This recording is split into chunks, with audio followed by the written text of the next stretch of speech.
رب اشرح لي صدري ويسر لي امري واحلل عقدة من لساني يفقهوا قولي ولا حول ولا قوة الا بالله العلي العظيم حسبنا الله ونعم الوكيل نعم المولى ونعم النصير الحمد لله رب العالمين بارئ الخلائق اجمعين فاطر السماوات والارضين والصلاة والسلام على سید الانبیاء والمرسلین شفیع المذنبین انیس الفقراء والمساکین سیدنا و سندنا و حبیبنا و شفیع ذنوبنا و طبیب قلوبنا بالقاسم محمد اللهم صل على محمد وآل محمد وعلى آلہ اہل بیت الطیبین الطاہرین المعصومین المسلمین ولعنۃ اللہ الدائمۃ الباقیۃ علی اعدائهم وقتلتهم اجمعین من الآن الى قیام یوم الدین اما بعد فقد قال اللہ تبارک و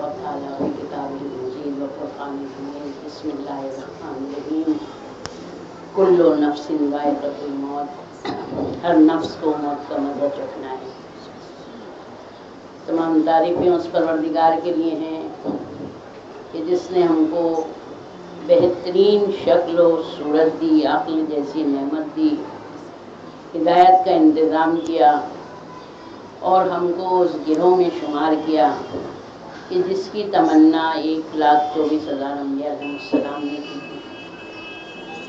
ہم اس نبی کی امت میں ہیں کہ جو افضل المرسلین ہیں، خاتم النبیین ہیں، حضرت محمد مصطفیٰ صلی اللہ علیہ وسلم۔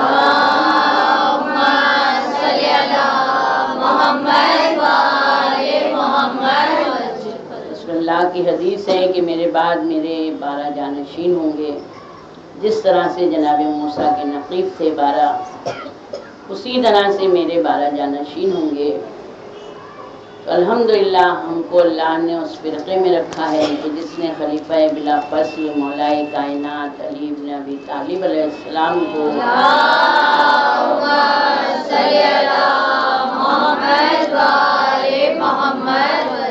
اور سلسلہ امامت جاری رہتے ہوئے 11 امام کی امامت کا عقیدہ رکھتے ہوئے لوگوں نے 11 امام کی قدر نہیں کی، کسی کو قید کیا، کسی کو قتل کیا، مگر اللہ کی حجت کو 12 پورا ہونا ہے، اس لیے اللہ نے انسانوں کی ناقدری کی بنا پر اپنی 12ویں حجت کو ہماری نظروں سے غائب کیا۔ غیبت ہمارے لیے ہے، امام کے لیے نہیں ہے۔ الحمدللہ اللہ ہمارے امام کا سایہ ہمارے سروں پر سلامت رکھے۔ ہم سب اپنے وقت کے امام کی ضمانت میں ہیں، اور جتنے شیعہ حیدر کرار ہیں، ہر شیعہ الحمدللہ امام کا چاہنے والا یتیم ہے، مگر ہمارا امام ہم سے ایک پل کو بھی غافل نہیں ہے۔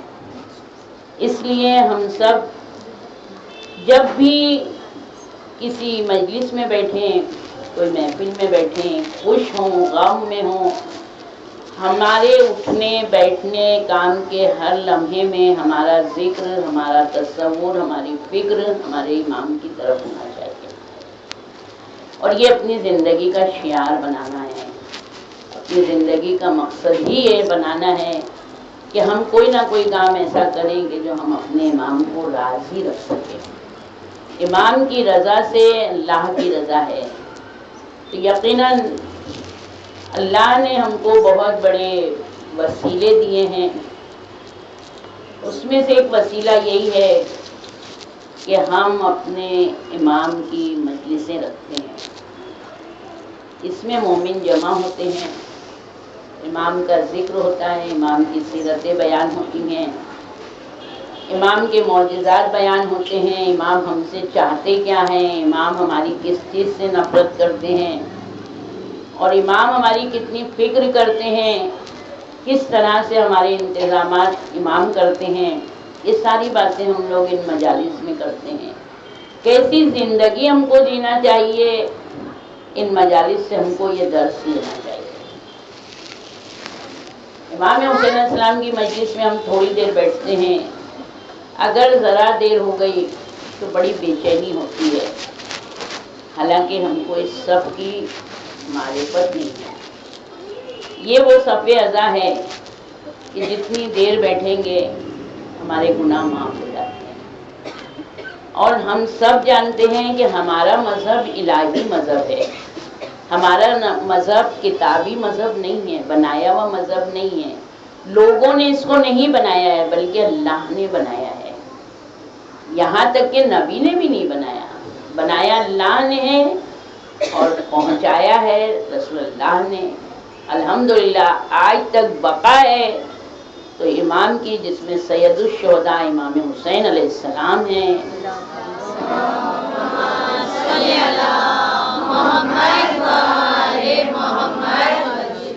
آج بھی ہمارے امام سید الشہداء مظلومی ہیں.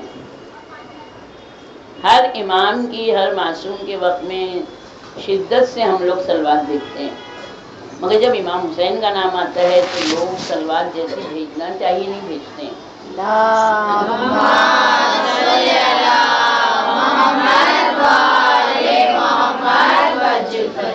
جتنا بڑا ہم لوگوں کو سلیقہ دیا ہے ایک مومن کو گھر پر بلانا، مومن کی دعوت کرنا، مومن کو کھلانا. جس مرحوم کے لیے ہم نے یہ مجلس رکھی، آج اس مجلس سے اگر کسی نے ایک درس لے لیا تو جب تک وہ انسان اس درس پر عمل کرے گا، جب تک کہ مرحومہ کو ثواب جاریہ جاری رہے گا. یہ سب کس نے ہم کو سلیقہ دیا؟ یہ اماموں نے دیا ہے ہم کو. ہماری کسی کی اتنی اوقات نہیں ہے کہ ہم کوئی کام کر سکیں اگر ہمارا امام کی نظر کرم نہ ہو تو. الحمدللہ ہم دیکھتے ہیں غیروں کو، وہ کسی کو ایک وقت کھلانا پسند نہیں کرتے. اب کی شادی تھی تو ہم قربانی نہیں کریں گے، اب کہ ہمارے یہاں فلاں بہت بیمار ہو گیا ہے تو ہم یہ کام نہیں کریں گے. مگر الحمدللہ ہم لوگوں کے یہاں ساری چیزیں گورنمنٹ کی طرف سے، نوٹ بندی ہوئی سفر کا مہینہ، مگر کسی نے یہ نہیں کہا کہ ہمارے پاس پیسہ نہیں ہے ہم مجلس نہیں کریں گے. یہ عشق حسین ہے. مگر عشق حسین جس کے دل میں جتنا زیادہ جذبہ ہوگا امام اسی کی مدد کریں گے. تو یہ یاد رکھیں کہ امام حسین علیہ السلام کی مجلس کرنا ایک توفیق الہی ہے اور یہ نسلوں سے منتقل ہوتا ہے. ہر ایک کو شرف نہیں ملتا ہے. اگر ہم نہیں سوچیں گے تو ہم کبھی نہیں کر سکتے امام حسین کی مجلس. مگر امام حسین علیہ السلام کی مجلس جس وقت ہم مریں گے، جس وقت ہمارا جنت میں داخلہ ہوگا انشاءاللہ، اس وقت احساس ہوگا کہ کاش ہم نے کچھ زیادہ مجلسیں کی ہوتی. ایک صلوات پہ اللہم صلی علی محمد و آل محمد دشمنان اہل بیت لعنت بے شمار لعنت. یہ توفیق ہے. اور یہ چیز ہم جو آج الحمدللہ امام کے شیعہ ہیں، امام کے چاہنے والے ہیں. دیکھیں شیعہ ہم بار بار یہی کہتے ہیں اپنی مجلسوں میں کہ شیعہ کا بڑا مرتبہ ہے اور شیعہ کی صفات ہیں. صفات الشیعہ کتاب ہے. اس کتاب کو جب ہم پڑھیں تو ہم کو پتہ چلے گا کہ ایک بھی صفت ہم میں نہیں ہے. مگر دیکھیں کہ کس طرح سے انبیاء علیہ السلام چاہتے تھے کہ ہم آخری نبی کی امت میں شمار ہونا چاہتے تھے. رسول اللہ صلی اللہ علیہ وآلہ وسلم فرماتے ہیں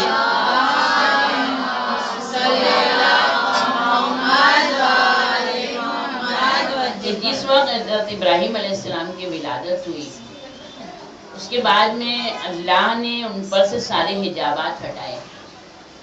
جو اللہ نے حجابات ہٹائے تو جناب ابراہیم علیہ السلام کہتے ہیں پروردگارا میں ایک نور دیکھ رہا ہوں جو بہت زیادہ چمکدار ہے. تو پروردگار کہتا ہے کہ یہ میرے حبیب ہیں، یہ محمد مصطفیٰ صلی اللہ علیہ وآلہ وسلم کا نور ہے.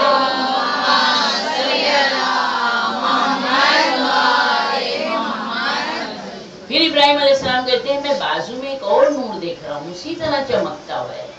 کہا کہ ہاں یہ میرے ولی اور میرے رسول کے وسیع اور یہ دین کے ناصر ہیں، یہ علی ہیں. اس کے بعد کہا ایک اور نور ہے دونوں کے سے متصل ہے، ملا ہوا ہے. کہا کہ ہاں نور جو محمد اور علی سے جو متصل ہے، ملا ہوا ہے، جو عظمت والا ہے، وہ فاطمہ سلام اللہ علیہا کا نور ہے۔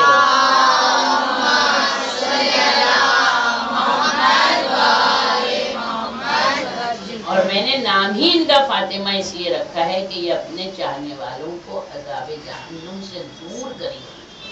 یہ عظمت ملی ہم کو، یہ محبت کی بنا پر یہ عظمت ہے۔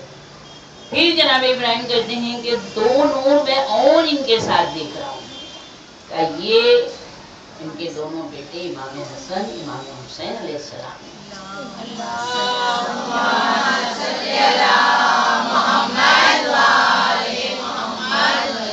پھر ابراہیم علیہ السلام کہتے ہیں کہ پروردگارہ میں اور 9 نوروں کو دیکھ رہا ہوں، تاکہ یہ ان کے 9 پاک اور پاکیزہ اولادیں ہوں۔ کا پروردگار ان کے نام بتا دے۔ کا پہلا تو علی ابن حسین ہے، پھر محمد ابن علی ہے، پھر جعفر ابن محمد ہے، پھر موسیٰ ابن جعفر ہے، پھر علی ابن موسیٰ ہے، پھر محمد ابن علی ہے، پھر علی ابن محمد ہے، پھر حسن ابن علی ہے، پھر حجت ابن حسن۔ اللہم صلی علی محمد وآل محمد۔ پھر ابراہیم علیہ السلام کہتے ہیں پروردگار اب تو میں دیکھ رہا ہوں کہ سارے نور اتنے زیادہ ہیں جو ان گنت ہیں، بے شمار نور ہے، یہ کس کے نور ہیں؟ تاکہ یہ ان کے شیعہ، ان کے چاہنے والوں کے نور ہے، ان کے محب کے نور ہے۔ تو پروردگارہ ہم ان کے چاہنے والوں کو کیسے پہچانیں گے کہ یہ ان کے چاہنے والے ہیں؟ تاکہ وہ جو ہوں گے تو 24 گھنٹے میں 51 رکعت نماز پڑھتے ہوں گے، 24 گھنٹے میں 51 رکعت نماز، اور نماز میں بسم اللہ الرحمن الرحیم زور سے بولتے ہوں گے، اور رکوع سے پہلے قنوت کرتے ہوں گے، سجدہ شکر پڑھتے ہوں گے، اور داہنے ہاتھ میں انگوٹھی پہنتے ہوں گے، عقیق۔ تو یہ 5 نشانیاں جناب ابراہیم علیہ السلام کو بتائیں گے کہ پروردگارہ مجھے بھی ان کے شیعوں میں شمار کر، مجھے بھی ان کے چاہنے والوں میں شمار کر۔ یعنی جناب ابراہیم نے دعا کی تھی کہ پروردگارہ ہم کو آخری نبی کی امت میں شمار کر، ہم کو اللہ نے اسی امت میں پیدا کیا ہے، تو پھر ہماری کیا ذمہ داریاں ہیں؟ ایک سلوات دیتے ہیں۔ اللہم صلی علی محمد وآل محمد۔ ادنا سے ہم لوگ اگر بسم اللہ الرحمن الرحیم بہت اخلاص کے ساتھ، صحیح تلفظ تجوید کے ساتھ اگر پڑھتے ہیں، حدیث میں ہے یہ، ایک مرتبہ اگر ہم پڑھتے ہیں پورے خلوص کے ساتھ، معرفت کے ساتھ، کیونکہ بسم اللہ الرحمن الرحیم 19 حرف ہیں، یہ 19 حجاب آ جاتے ہیں ہمارے اور جہنم کے درمیان، ایک مرتبہ کا بولنا۔ تو جو ایک مرتبہ اگر کہے گا اس کو تو اللہ اس کے لیے سرخ یاقوت کے 70,000 محل تعمیر کرائے گا۔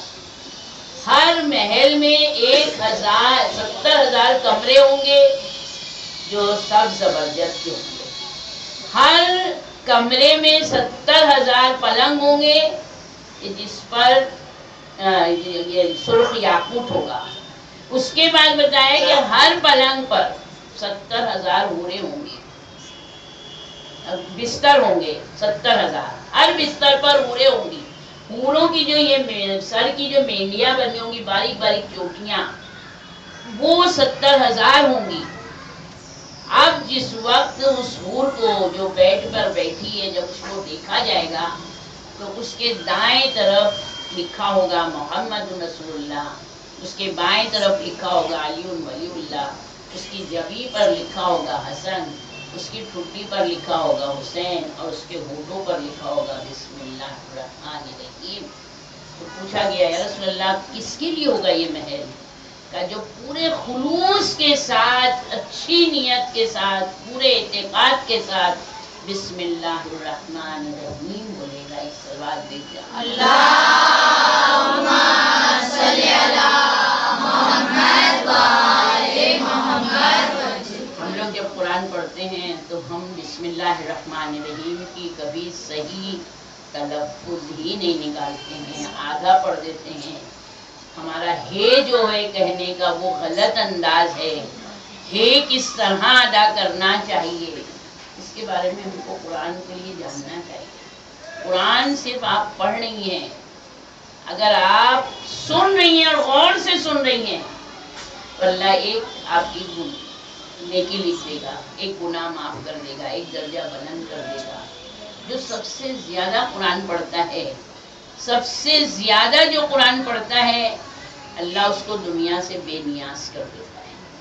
اب ہم بولتے ہیں ہم تو روز ایک پارہ پڑھتے ہیں.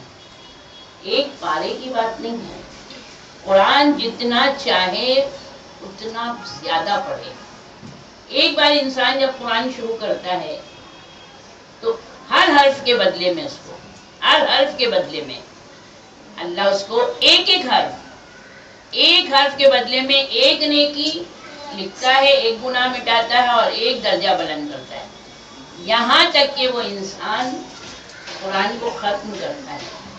جب انسان شروع کرنے کے بعد ختم کرتا ہے قرآن تو کہتے ہیں کہ اللہ اس کو جو دنیا میں زمین اور آسمان کے درمیان میں چیزیں اس سے کہیں زیادہ چیزیں اس کو عطا کرتا ہے، کیونکہ یہ چیزیں ہم کو دکھائی نہیں دیتی. اس لیے ہمارے پاس قرآن پڑھنے کے لیے وقت نہیں ہوتا ہے. کہیں پر ہمارا جی چاہتا ہے تو ہم پڑھ لیتے ہیں، کہیں پر جی چاہتا ہے تو آج چکر آ رہے ہیں، چشمہ نہیں لا رہے ہیں، وقت نہیں ہے، نہائے نہیں ہیں، کیونکہ ہمارے پاس اللہ کے خزانے سے لینے کے لیے وقت نہیں ہے. اللہ کہتا ہے میرے آگے ہاتھ پھیلاؤ. جب بندہ میرے آگے ہاتھ پھیلاتا ہے تو مجھے بہت اچھا لگتا ہے، بہت خوشی ہوتی ہے. مگر بندہ اگر میرے علاوہ کسی کے سامنے ہاتھ پھیلاتا ہے تو میں اس بندے کو اسی کے حوالے کر دیتا ہوں. اب وہ بندہ اس کو ضرور ذلیل کر کے، اس کو ضرور پست کر کے اس کو اپنے سے دور کرے گا. اور ہم سب یہ جانتے ہیں ہم لوگ دوسروں سے لو لگا دیتے ہیں جبکہ ہم کو مانگنا اللہ سے چاہیے. حق حلال ہوگا. اگر ہمارے پاس حق کی کمائی ہوگی تو ہم کبھی مجلس کرنے میں سوچیں گے نہیں کہ ہم کہاں سے لائیں، اور اگر حرام اس میں ذرا بھی ملا ہوگا تو ہم مجلس کرنے میں 100 بار سوچیں گے کہ کریں یا نہ کریں. یہ معیار ہے. مشورہ بھی سخاوت والوں سے لینا چاہیے. جو سخی ہے اس سے مشورہ لیں کہ ہم چاہتے ہیں مجلس میں یہ تبرک کریں، کیونکہ وہ سخی ہے. وہ کہے گا نہیں اس سے نہیں، ایسا کرو، اور زیادہ آمادہ کرے گا. میرا امام غریب نہیں ہے، میرے امام کے خزانے کھلے ہوئے ہیں. ایک انسان کسی کے ساتھ 10 روپے کا سلوک کرتا ہے تو انسان اس کو بدلے میں 10 سے 12 دے دیتا ہے. تو وہ پروردگار کہ جس نے امام حسین علیہ السلام کے لیے کہہ دیا جو حسین کہے گا میں وہ کروں گا، تو اگر حسین کے لیے 1000 خرچ کریں گے تو حسین بخیل نہیں ہے. 1000 کا لاکھ بھی دے گا، 10 لاکھ بھی دے گا، تمہاری نسلیں سے اعراب کر دے گا. ایک سلوات بھیجتے ہیں اللہم صلی علی محمد و آل محمد. الحمدللہ یہی وہ در ہے جس سے بیماروں کو شفا ملتی ہے. یہی وہ در ہے جس سے محتاج غنی ہوتے ہیں. یہی وہ در ہے جس سے جاہل عالم بنتا ہے. یہی وہ در ہے جس سے ہم انسان بنتے ہیں، حیوانوں کی صفات دور ہو جاتی ہے. مگر اس کی عظمت کو سمجھیں. مجلسیں کرنا اور ہے، کروانا اور ہے. مجلسیں پڑھنا اور ہے، سمجھانا اور ہے. بہت ہم لوگ فضائلی مجلس کیا پڑھی ہے مولانا نے، کیا پڑھا ہے ذاکرہ نے، سیکھا کیا ہم نے. میرا امام اتنا سخی تھا کہ جب کسی نے امام سے پوچھا تھا، معصوم امام سے، کہ حاتم تائی تو علیہ السلام سے زیادہ سخی تھا. امام کہتے ہیں کیسے؟ کہ حاتم تائی کے گھر میں 7 دروازے تھے. ایک فقیر ایک دروازے سے دوسرے دروازے پہ آتا تھا تو ادھر بھی دیا، اس نے دوسرے دروازے پہ آیا وہ پھر بھی دیتا تھا، 7 دروازے سے دیتا تھا. اتنا سخی تھا کہ 7 دروازے سے دیتا تھا، کبھی جھڑکا نہیں، کبھی اس نے واپس نہیں کیا. علی علیہ السلام تو ایک ہی دروازے سے، علی علیہ السلام کے گھر میں تو ایک ہی دروازہ تھا۔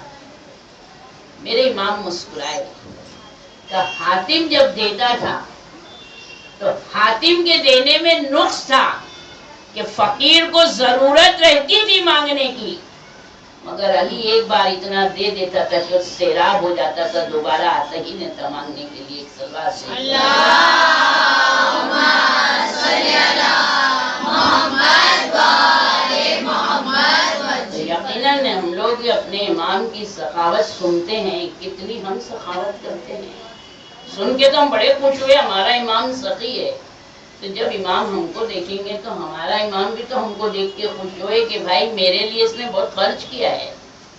جب کسی نے ہمارے چھٹے امام امام جعفر صادق علیہ السلام کے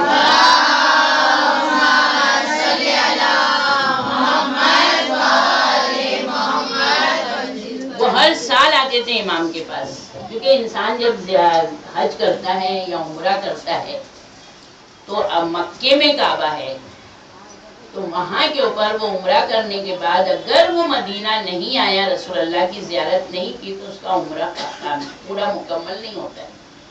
اسی طرح حج کے لیے بھی ہے، جب تک کہ وہ مدینہ نہیں آئے گا، جب تک کہ مکمل نہیں ہوگا۔ وہ شخص ہمیشہ عمرہ یا حج کے لیے آتا رہتا ہے۔ اب وہ اکثر آتا تھا تو امام کیا ٹھہرے، تو اس کو ایک احساس ہوتا تھا کہ میری وجہ سے امام کو تکلیف ہوتی، کیونکہ امام کیا جب کوئی آتا تھا تو امام کبھی کبھی اپنا بستر دے دیتے سونے کے لیے، یعنی کچھ امام کے اتنے صحابی معتبر تھے کہ امام چاہتے تھے کہ یہ میرے یہاں رکے، تو اس نے دیکھا کہ میں ہمیشہ آتا ہوں اور ہے نا میں امام کو تکلیف دیتا ہوں، تو اس نے ایک مرتبہ امام کو خط لکھا کہ مولا 1000 روپے میں میرے لیے کوئی مدینے میں گھر دیکھ لیے گا جو آپ کے گھر سے نزدیک ہوئے، تاکہ میں آؤں تو وہیں رکوں۔ تو امام نے کہا ٹھیک ہے۔ امام نے 1000 روپے جو اس کے آئے تھے وہ کسی اور غریب کو گھر لے کے دے دیا۔ اب جب وہ آیا مدینے تو اس نے کہا مولا میرے لیے آپ نے گھر لے لیا، اب میں نے تیرے لیے عالی شان گھر لیا ہے، بہت بڑی کوٹھی ہے، محل ہے۔ ابھی بولتا ہے میں نے تو مولا 1000 روپے دیا تھا، اگر تو راضی ہے تو تیرے لیے محل ہے،